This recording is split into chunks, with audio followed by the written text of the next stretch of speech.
This is a quick video on one of the morning gainers here, PBM.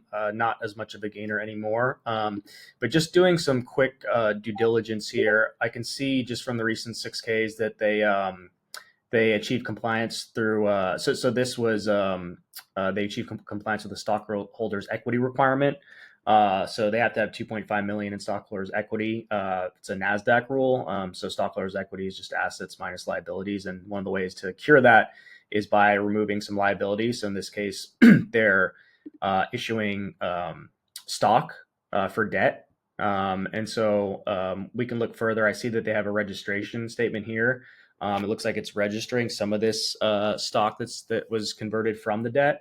And something that was interesting was this make whole payment for this debt to equity conversion.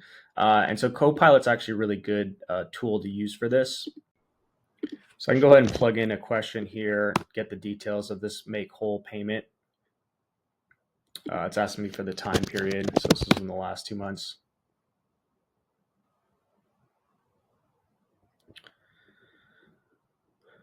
So we can see here, so with regards to the swap agreement,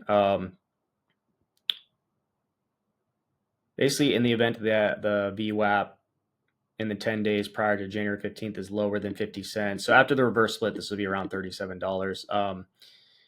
They would have to make whole payment in cash or common shares. I'm not going to go into our highlighting isn't working right now, but it generally will go to the highlighted part. But essentially what it's saying is that because they're basically saying that if the stock price is lower than what they converted the shares into stock at, then the company has to make up for that by giving them more shares.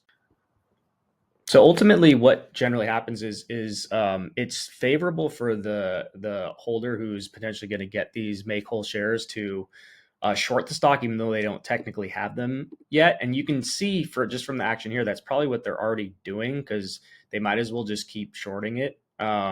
Because as the price goes lower, the number of make whole shares that they'll get before that make whole date is going to go up. So that's kind of what I would expect here. You can see that's what's happening here. So I think push up will likely be met with selling / shorting. So that's what I'd be looking for on this one.